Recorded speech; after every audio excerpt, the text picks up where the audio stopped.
ओम नमः शिवाय. ओम नमः शिवाय.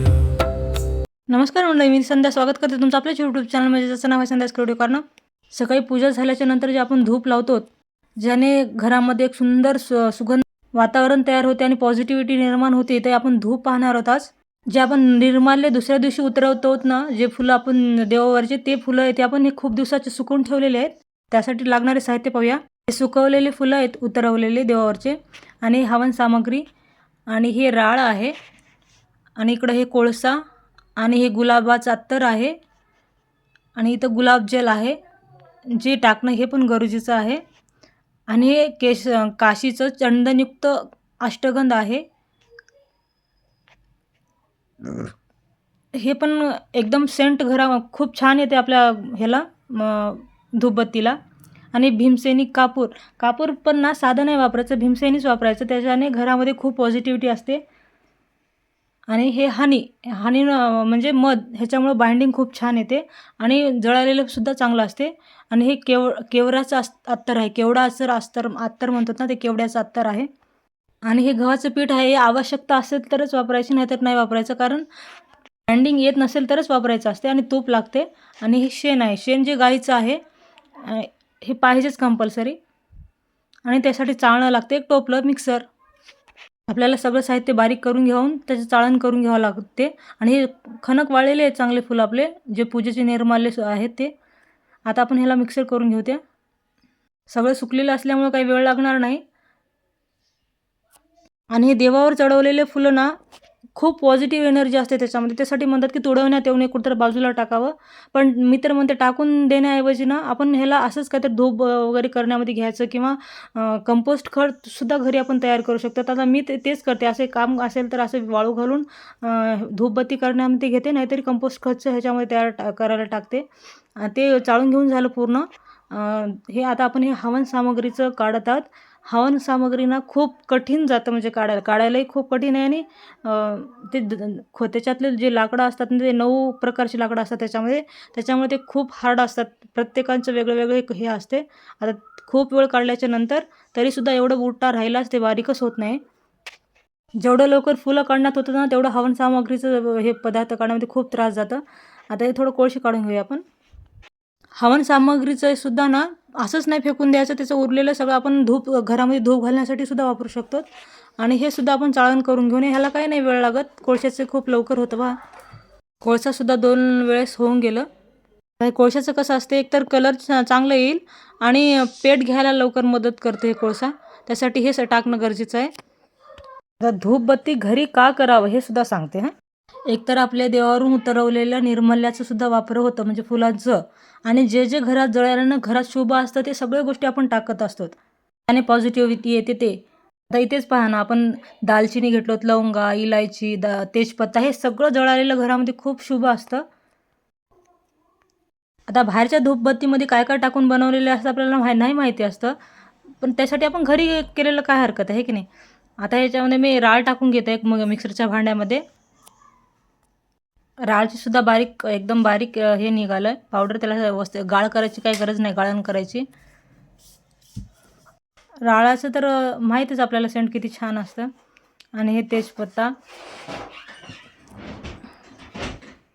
सगळं जे साहित्य तुम्हाला अगोदर दाखवलं ते सगळं टाकून घ्यायचं त्याच्यामध्ये, मिक्सरमध्ये. त्याच्यासुद्धा ग्राइंड करून घ्यायचं. आता ह्याच्यामध्ये भीमसेनी कापूरसुद्धा टाकून घ्यायचं, म्हणजे सगळं एकत्र बारीक व्यवस्थित होईल. ते काढून मी व्यवस्थित टाकून घेतलं. आणि आपण अष्टगंध टाकून घेतात. आता बाकीचं उरलेलं सगळं साहित्य टाकून घ्यायचं. हे केवड्याचं अत्तर आहे, केवड्याचा अत्तरचा सुगंधही खूप छान असतो. तर ह्याच्यामध्ये मध टाकून घ्यायचं. मधानं बाइंडिंग खूप छान येते, आणि हे पण जळायला चांगलं असते. जशी आवश्यकता असली तसे टाकून घेते मी. नंतर सगळं अगोदर थोडं थोडं टाकून घेतलं. वाटत असेल तर कमी पडत असेल, मी अजून व्यवस्थित टाकून घेईल. आणि तूप आहे, तूपसुद्धा शनिवार आणि मंगळवार असं म्हणतात, पण असं नेहमीच जळालं तरी काय हरकत आहे की नाही. आता हे गुलाबजल आहे, तर आपलं कोणतं वस्तू आपण कोणती वस्तू यानं स्किप नाही केली, सगळं टाकूनच आपण धूपबत्ती बनवणार आहोत. आता ह्याला एकत्र करून घ्यायचं व्यवस्थित. आपण सगळ्याच वस्तू वापरून हे धूपबत्ती बनवणार आहोत. त्यासाठी किती पॉझिटिव्ह एनर्जी असेल ह्या धूपबत्तीमध्ये. आपण आणि हे घरात जळाल्याच्या नंतर हे किती छान वाटेल आपल्याला, म्हणजे मन शांत वाटेल एकदम हे घेतल्याच्या नंतर सेंट. आपण सगळं एकत्र केल्याच्या नंतर मग आता आपण त्याच्यामध्ये गाईचं शेण मिसळायचं आहे, जे की पाहतच मिसळूत आपण किती लागेल काय नाही. त्यात थोडे ज्वारीचे दाणे दिसत आहेत, काढून टाकत आहे मी. एकजीव करून घ्यायचं व्यवस्थित. आता हे गाईचे शेणसुद्धा खूप पवित्र असते. शंका असतील तर कमेंट करून सांगा आणि आवडल्यास व्हिडिओला लाईक करा आणि चॅनेलला सबस्क्राईब करा. आता हे आपण ट्रायल म्हणून एक धूपबत्ती करून पाहत आहोत, पण त्यासाठी आपण एक स्पेशल साचा पाहणार आहोत. बाइंडिंग जमती की नाही म्हणून ट्रायल करून पाहिले मी. आता ह्याच्यामध्ये थोडं गंगाजल टाकून घ्यायचं, जे आम्ही नर्मदेला गेलो होतो ओंकारेश्वरला, तिथून आलेलं हे नर्मदेचं गंगाजल आहे. त्यासाठी थोडं हे सुद्धा खूप पवित्र मानलं जातं. त्यासाठी तेवढं गंगाजल टाकून घेतलं बाइंडिंग व्यवस्थित जाण्यासाठी. हे आहे आपले स्पेशल साचा आहे, जे आपण आता धूपस्टिक तयार करणार आहोत त्याच्यामधून. हे हे इंजेक्शन घ्यायचं, त्याच्या पुढचं भाग आहे ना, एक आरापत्तीनं किंवा कशाने तरी कटरनं वगैरे कातरून घ्यायचं आणि त्याच्यातून धूपस्टिक काढायची व्यवस्थित, भरायचं गच्च भरून दाब देऊन मग धूपस्टिक काढायची. पहा किती मस्त निघत आहेत. आता हे झाले धूपस्टिकचे. आणि वाटी तयार करण्यासाठी ना एक छोटीशी वाटी घ्यायची, त्याच्यावर कवर ठेवायचं. कवर ठेवून मग असं व्यवस्थित दाब देऊन नंतर बोटानं बिचामध्ये होल द्यायचं. आपली वाटीसुद्धा तयार होऊन जाईल आपल्या ह्याच्यामध्येच. करायला सुद्धा खूप सोपं, सगळ्याच गोष्टीने सोपं आहेत. नक्की करून पहा बरं का. यामध्ये काही तर अवघड आहे का पहा, की जे आपल्या घरातच वस्तू असतात त्या वस्तूपासूनच बनवायचं, किंवा जे नसतील तरीसुद्धा ते इझिली मार्केटमध्ये भेटून जातात अशाच वस्तू आहेत. पण करायलाही काही अवघड नाही आणि असं काही न करता येण्याजोगी गोष्ट नाहीत. ह्यासाठी करून पाहिलं पाहिजे घरामध्ये. त्यामुळे खूप पॉझिटिव्हिटी निर्माण होते घरामध्ये.